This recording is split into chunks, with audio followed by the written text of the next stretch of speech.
Bienvenidos al podcast con F de Fondos. En esta ocasión estoy con Isabel Aventure, quien es socia de Ferrere, y ellos son una firma que están en Uruguay, y el día de hoy vamos a platicar sobre aspectos fiscales entre Uruguay y cómo funcionan con México para tener el comparativo.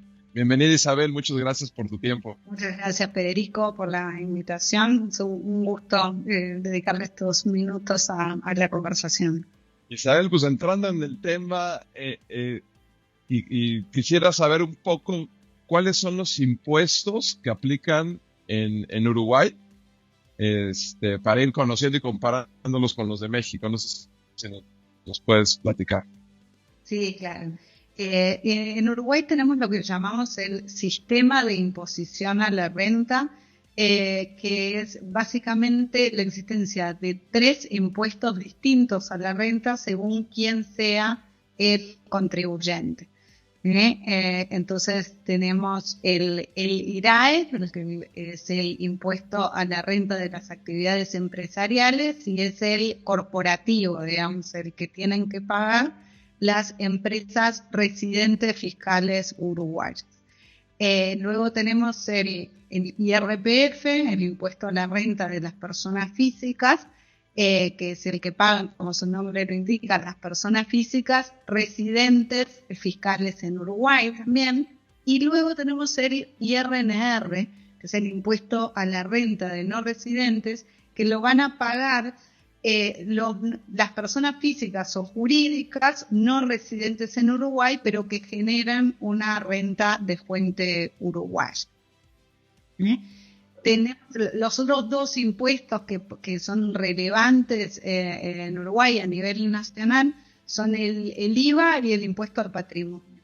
El IVA tiene una tasa alta de impuesto, incluso a niveles latinoamericanos, porque es del 22%, y con un régimen de exportación de servicios que va por lista. Esto significa que si el servicio, por más que esté destinado al exterior, si no está dentro de la lista aprobada por el Poder Ejecutivo, va a tener que cargársele el IVA, que lamentablemente muchas veces es un costo para el cliente extranjero. Y luego tenemos el impuesto al patrimonio, que es un impuesto sobre los activos y al que se deducen los pasivos deducibles en Uruguay, que ese sí tiene una base netamente territorial. O sea, el impuesto al patrimonio en Uruguay solamente va a alcanzar a activos que están localizados en el país. Perfecto, clarísimo. Y a lo mejor valdría la pena si nos platicas. México, por ejemplo, tiene un sistema de tributación base mundial. Yo como residente fiscal en México pago impuestos por los ingresos que genere en el país que se generen, no importa, y los tengo que reconocer. Entiendo que Uruguay es distinto, no sé si nos puedes platicar. Sí, Uruguay es distinto, pero era más distinto antes, si querés, que ahora, porque nos vamos teniendo lo que le llamamos perforaciones al criterio de la fuente, que siempre fue como un paradigma en Uruguay. Y acá hay que separar, porque son distintas las soluciones para el impuesto a la renta corporativo y el IRPF o IRNR. El IRAE, el impuesto a la renta corporativo, sigue teniendo una base territorial bastante cerrada, bastante fuerte, por llamarle de alguna manera. El IRAE sigue gravando, en principio, las rentas de fuente uruguaya. Esa es la regla, sin perjuicio de que hay desviaciones a esto a través de ampliaciones al concepto de fuente uruguaya, o el concepto natural de fuente uruguaya, que se van haciendo por vía del mecanismo de la extensión de la fuente y de considerar como renta de fuente uruguaya rentas que, si vamos a la definición de fuente que me da la ley, no serían de fuente uruguaya, pero el legislador hace la ficción de que esas rentas se van a considerar de fuente uruguaya y por lo tanto van a quedar potencialmente comprendidas en el IRAE. De hecho, tuvimos una modificación reciente, legal, que empezó a regir para ejercicios económicos que empiezan a partir del 1 de enero de 2023, y que fue en respuesta a observaciones de la Unión Europea con respecto a el régimen de sociedades holding en Uruguay o de sociedades con rentas pasivas en Uruguay, que no existía como tal, sino que era simplemente el producto de estar afiliados al criterio de la fuente. Entonces podías utilizar una sociedad residente en Uruguay como holding de subsidiarias del exterior, y lo que sucedía es que cuando esas subsidiarias del exterior giraban dividendos a la sociedad uruguaya, para la sociedad uruguaya eso era una renta de fuente extranjera no grabada por el IRAE, y eso tenía además una derivada segunda, vamos a decirle de alguna manera, que eso la habilitaba a su vez girar los dividendos a su propio accionista del exterior sin hacer retención de impuesto a la renta de no residentes. Porque la retención de impuesto a la renta de no residentes solamente aplica cuando las rentas que se están girando tributaron IRAE, impuesto a la renta corporativa, en cabeza de la sociedad que gira las utilidades. Y entonces, como la sociedad recibía rentas que estaban exentas, las podía distribuir sin hacer retención de impuesto a la renta de residentes. Esto cambió a partir de este año para todas las entidades que sean integrantes de un grupo multinacional. Basta con que tengamos en dos o más entidades en distintas jurisdicciones para ya estar en presencia de un grupo multinacional, con alguna complejidad, pero como idea fuerza, con eso ya basta. Y lo que va a suceder, o lo que sucede ahora, es que si esa entidad uruguaya, que ahora es integrante de un grupo multinacional y recibe rentas pasivas de fuente extranjera, no está calificada, y se califica a través de tener sustancia, si no está calificada, las rentas que reciba pasan a ser consideradas de fuente uruguaya. Y al pasar a ser consideradas de fuente uruguaya, quedar grabadas por el impuesto a la renta empresarial al 25%. Si logramos darle a esa entidad sustancia en los términos que nos pide la reglamentación, entonces las cosas siguen como antes, esas rentas se siguen considerando rentas de fuente extranjera y por lo tanto no van a tener que pagar IRAE en Uruguay y van a poder ser distribuidas al exterior sin reducción de IRNs. Clarísimo. Entonces la idea fue, o sea, muchas empresas se iban a Uruguay para aprovechar el régimen territorial y empezar a generar ingresos de otros países y no pagar nada de impuestos allá. Lo que entiendo es que esta reforma lo que vino es un poco a acotar eso, y solo si hay una sustancia real en la operación se va a poder mantener todavía esa transparencia de que llegue a Uruguay sin pagar nada en Uruguay y salga de Uruguay sin retención. Exacto. Y si no hay sustancia y mi único fin fue fiscal, entonces ya pago impuestos en Uruguay entonces ya pago impuestos en Uruguay y además pago a la salida también, porque ahí se va a dar esta situación en la cual la sociedad que está girando los dividendos pagó impuesto a la renta corporativa sobre esas rentas que está distribuyendo, y ahí va a tener que retener entonces el impuesto a la renta de no residentes en ocasión de la distribución. Interesantísimo. Súper bien. Y adicionado yo la parte de México, ¿de qué impuestos son los que tenemos? Tenemos básicamente dos, que es el impuesto sobre la renta, que aplica para personas físicas y personas morales. La tasa de personas morales máxima o única es del 30%, Y la de físicas es una tasa progresiva donde dependiendo el nivel de ingresos va creciendo y llega a ser hasta del 35%. Y tenemos el IVA, que es el impuesto al valor agregado, que como dices, sí es menor al de Uruguay. 22 está alto, en México es 16. Hay algunas exenciones donde no hay IVA o hay unos servicios y productos grabados a tasa cero de IVA, pero sí es menor a la de Uruguay. Y ya, no tenemos ahorita un impuesto al patrimonio como se tuvo hace muchos años, ni tampoco un impuesto mínimo, ni nada. Ahorita tenemos solo esos dos impuestos. Y entrando un poco, creo que para los que nos escuchan, que están interesados en el tema de Venture Capital, pues lo que queremos es poner como un ejemplo donde qué sucede si un extranjero va a Uruguay, constituye una empresa en Uruguay y de esa empresa, por decir algo, invierte a través de una nota convertible que va a generar intereses de Uruguay. ¿Qué pasa cuando una empresa en Uruguay paga intereses a un extranjero? ¿Aplica alguna retención o no? Sí, te contaba que en este sistema de imposición a la renta que tenemos en Uruguay, tenemos el IRAE como impuesto a la renta corporativo, el IRPF como impuesto a la renta de las personas físicas y el IRNR, el impuesto a la renta de no residentes. Y este IRNR aplica cuando las personas físicas no residentes en Uruguay o personas jurídicas no residentes en Uruguay generan renta de fuente uruguaya.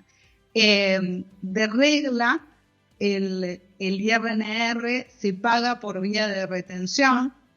Si el no residente genera alguna renta que no esté sujeta a retención, porque la contraparte no es un agente de retención del impuesto, recién ahí va a tener que cumplir con obligaciones de inscripción ante el fisco y liquidar por sí el impuesto. Pero en el caso de los intereses pagados por sociedades locales, en la gran mayoría de los casos, la sociedad local sí va a ser agente de retención del impuesto. Se entiende que esos intereses generan un rendimiento de capital mobiliario alcanzado de fuente uruguaya por ser el deudor, por estar el deudor ubicado en Uruguay y por lo tanto grabado por IRNR. La tasa general del IRNR es del 12%, pero también en 2023 estamos como con novedades, pero está para el otro lado. Comenzaron a regir algunas nuevas tasas reducidas para algunos títulos de deuda emitidos por entidades residentes. Las tasas van del 0.5% hasta el 12%, siempre tasa flat, pero son 0.5%, 2.5%, 5.5% y 7%, y 12%, si no me acuerdo mal. Y van variando dependiendo de la moneda, de si es moneda nacional o moneda extranjera, de si tienen o no cláusulas de reajuste los títulos de deuda y del plazo al que se realice la emisión. Entonces, ahí sí hay algo interesante para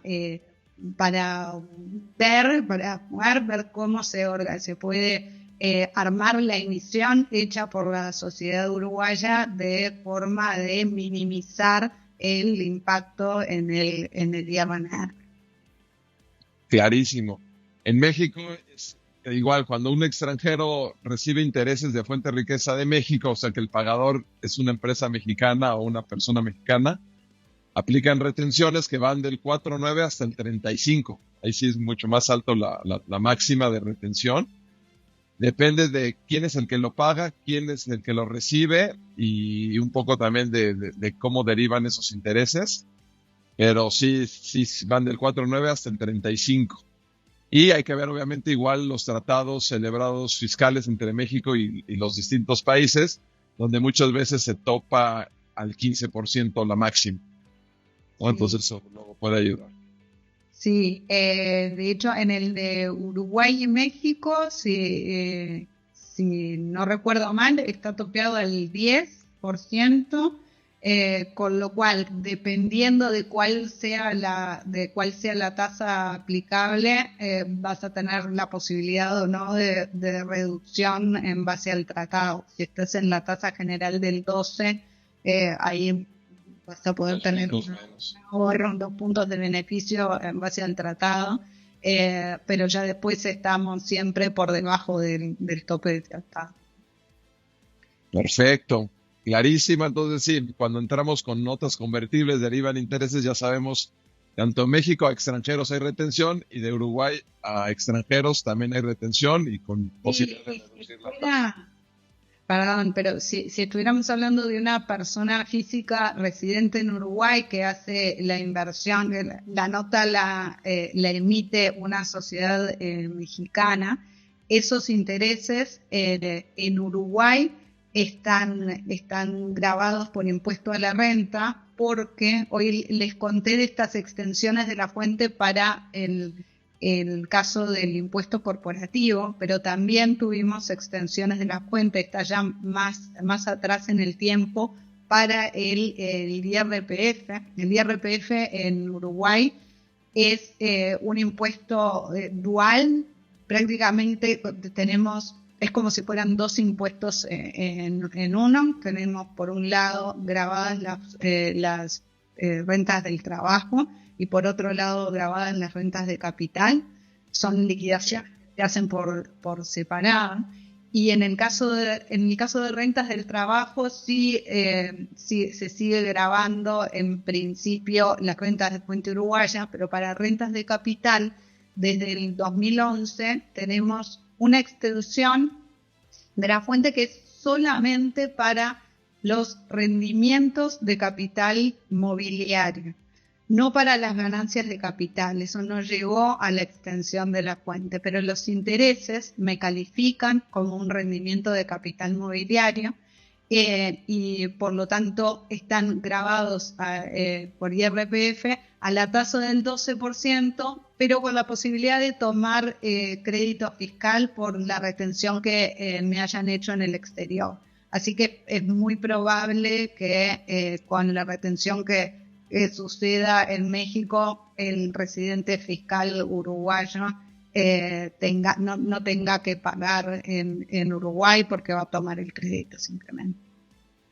Perfecto, clarísimo. Sí, México igual también, la retención que se nos hiciera en Uruguay, podemos acreditarla en el país con ciertos límites y, o sea, nunca podemos acreditar un impuesto mayor que el que se hubiera causado en México, Igual que acá. pero igual que allá.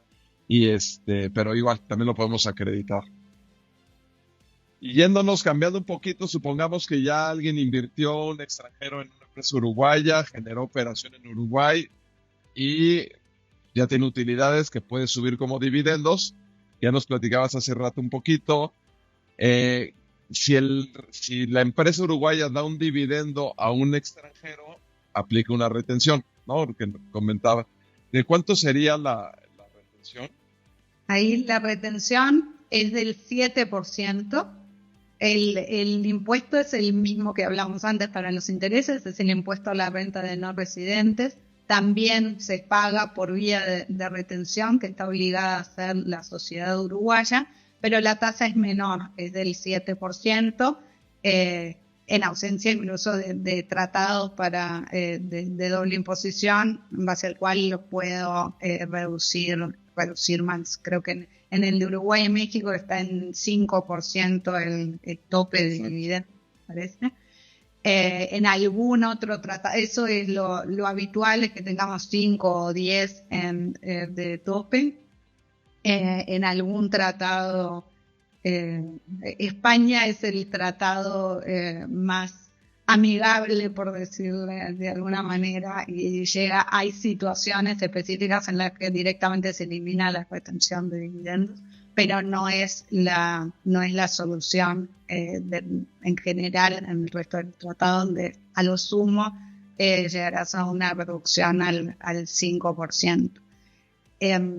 Sí, acá hay que tener presente que esta retención va a aplicar en ocasión de una distribución que haga la Sociedad Uruguaya de rentas, como hablábamos hoy, de rentas que hayan estado grabadas en cabeza de la sociedad por el IRAE, pero aplica también, y es bastante contraintuitivo, en ocasión de lo que nosotros, o lo que la normativa llama la distribución de dividendos fictos. Y esto es porque esto también ya tiene algunos años, creo que van pasando los años, ya a esta altura tiene varios años, Okay.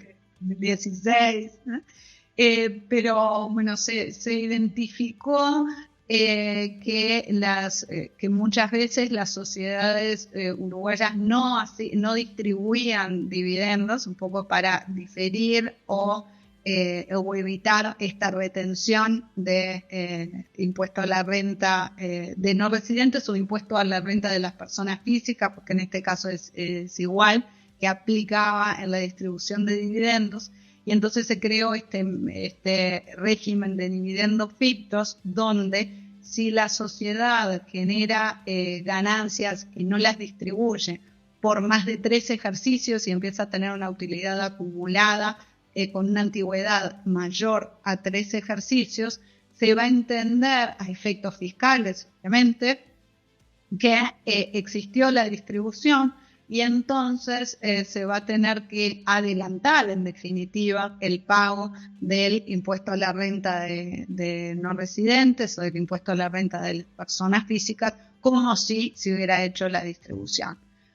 Por supuesto que cuando efectivamente se haga la distribución de esos dividendos por los que ya se pagó en ocasión de los dividendos fictos, no voy a tener que hacer nuevamente la retención, pero es importante tener presente ese costo porque, como te decía, es contraintuitivo pensar que voy a tener que pagar sobre dividendos que no recibí.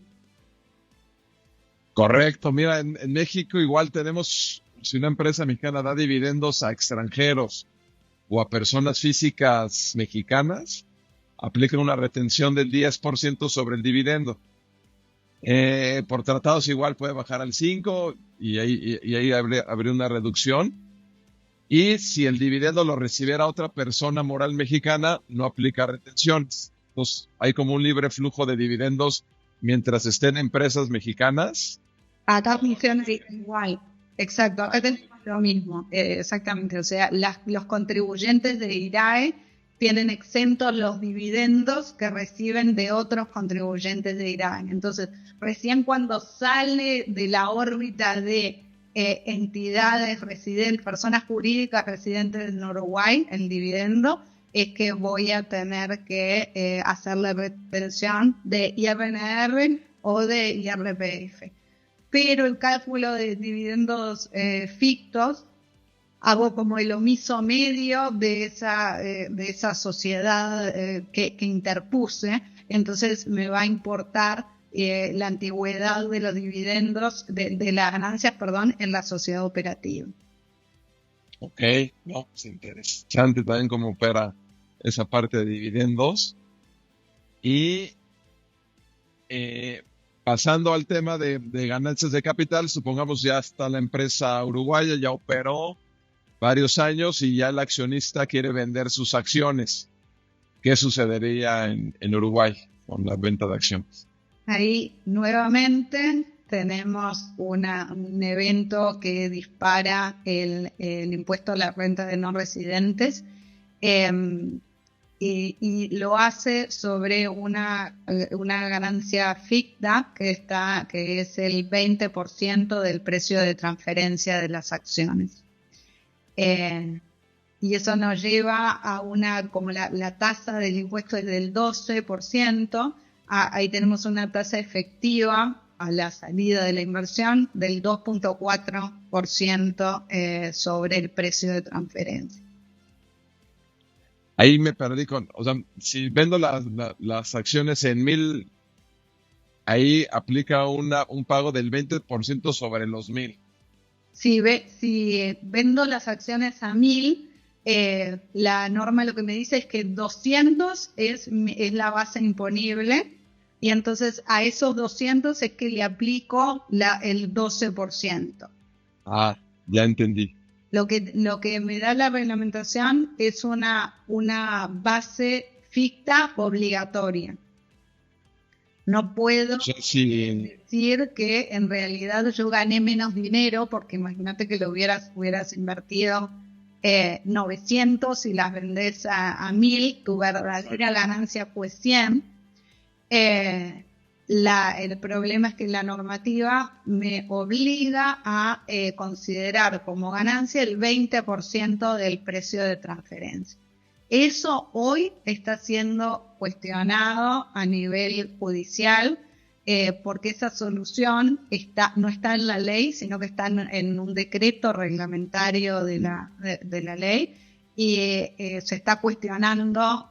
Hoy todavía no sabemos cuándo vamos a tener la sentencia, pero esperar que salga en los próximos meses, acerca de la legalidad de esa solución que está en el decreto. O sea, si con tu ejemplo que fue muy claro, si es 900 invertí y lo vendo en 1,000 donde solo gané 100, la reglamentación dice que mi ganancia es de 200.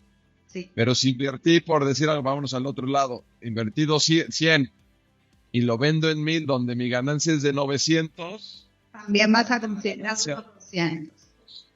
O sea que me puede ayudar o perjudicar. Me puede ayudar, exacto. Sí, depende te va a ayudar o perjudicar dependiendo de si tu margen es mayor o menor al que a la reglamentación se le ocurrió que era el margen típico en estas transacciones. Wow. No, aquí en México, en ganancias de capital, igual, si el vendedor es extranjero, de entrada se aplica una tasa de retención del 25% sobre el precio de venta, o sea, muy alta. O sea, si vendió en 1,000, aquí aplicaríamos una retención de 250 pesos ya como pago de ISR. Y es una retención que ¿quién hace? ¿Quién está obligado a hacer esa retención? Si el comprador es mexicano, el comprador. Y si el comprador fuera extranjero y el vendedor es extranjero, el vendedor tiene que pagarlo en México ese 25%. Hay la opción de dictaminar la operación, que significa que un contador registrado ante la autoridad fiscal presente un informe donde diga cuál es el precio, cuál es la ganancia, cuál es el impuesto, y ahí se puede pagar el 35% sobre la ganancia. Entonces hay veces que cuando la ganancia es chica, conviene obviamente el 35% sobre la ganancia. Hay ciertos países donde no podemos aplicar ese dictamen. Por ejemplo, donde sean países donde no se pagan impuestos, no podemos aplicar el dictamen. Y luego también hay que ver el tratado, donde México, sus tratados por lo general pone que si el vendedor tiene menos del 25% de participación en la empresa por más de 12 meses, no aplica retención en México. Entonces también luego hay beneficios ahí, pero sí, cuando aplica la retención del 25 es muy elevada, la verdad. Sí, bueno, el tratado entre Uruguay y México, y ahora viéndolo del lado de Uruguay, tiene esa solución, tiene las dos soluciones, o la solución típica de los inmuebles, de que Uruguay en este caso podría gravar con IRNR la transferencia de las acciones, y la sociedad de la que se están transfiriendo las acciones tiene más del 50% de sus activos, del valor de sus activos dado por inmuebles que estén ubicados en Uruguay, y después la del 25%, si tiene más del 25% en cualquier momento en un periodo de 12 meses anterior a la transferencia. El tratado aparte dice él o o personas vinculadas. Él tiene una solución ahí un poco, que da un poco de susto a veces. Pero en ese caso Uruguay va a poder aplicar el IRNR. Si no se dieran esas situaciones, ahí sí, en virtud del tratado, toda la potestad tributaria que era del lado del país de la presidencia, que sería México en este caso.